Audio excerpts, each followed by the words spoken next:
Paides Wittgensteini muuseumis uudistamiseks üles pandud Barbide ja Kennide näitus on üks osa Eesti vast ühe kirglikuma koguja kollektsioonist ning Barbide näol võib öelda, et on tegemist ühe ikoonilisema ja kogutaivama tegelasega. Arvatavasti, jah. Et üks asi ongi need mängimise Barbid, mida on praegu poodides hästi palju, hästi erinevates variantides ja mida tüdrukutel ikka ostetakse. Et kui tuleb jälle mingi uus partii, siis jälle uued, et millal on need liblikad ja millal on need merineitsid või nüüd siis näiteks kas või ka need filmitegelastest viimase Barbie filmitegelased.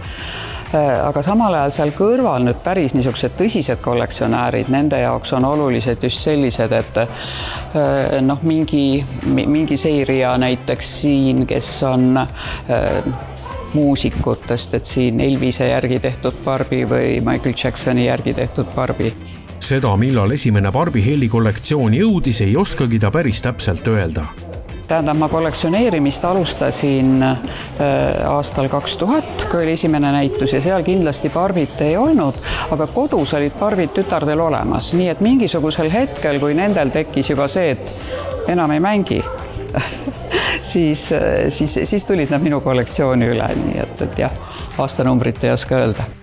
Järvamaa muuseumi sünnipäevaks üles pandud näitusel on väljas Barbit, tema sõber Ken, Barbie noorem õde Skipper ja muidugi ka teised Barbile sarnanevad nukud, nagu Inglise, Cindy ja Saksa Petra ning muidugi ka uuemaja Nana nukud ja Monster Hyde. Helil on olnud ka varasemalt siin mõnigi näitus, et kuidas need vastu on võetud? Näitused on võetud väga positiivselt vastu, sest nagu öeldud, need on asjad inimeste kodudest, inimeste keskelt ja paljudel on midagi sarnast juba olemas olnud ja kui niivõrd lai valik kõikvõimalikke esemeid on väljas, siis igaüks leiab midagi endale kunagi kas kuulunud või sarnast, tekib selline tore äratundmisrõõm ja see on ainult positiivne, et rahvas kiidab ja tunnustab ja annab aga hoogu juurde ning siinkohal ongi jällegi taaskord hea kõiki need inimesi, kes midagi koguvad, siis tunnustada ja kiita ja julgustada neid oma kogusid siis ka teistele näitama, sest et siit on ainult positiivne tagasiside. Igal kollektsionääril on oma kogus nii-öelda see kroonjuveel. Kas selles Barbie kogus on ka teie jaoks see nii-öelda see kõige? Ma usun, et see sama ongi see 1962. aasta Barbie, kes seisab siin oma valges kasukas.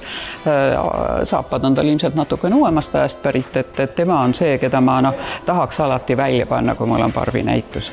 Aga teistpidi, kus hakkab publik iljuma, siis tavaliselt ongi need filmitegelased, kes kedagi inspireerivad või hoopis Korea poistebänd, mis meeldib, kes pole otseselt ju Barbid ja Kennid, aga samal ajal on ta Matteli toodang.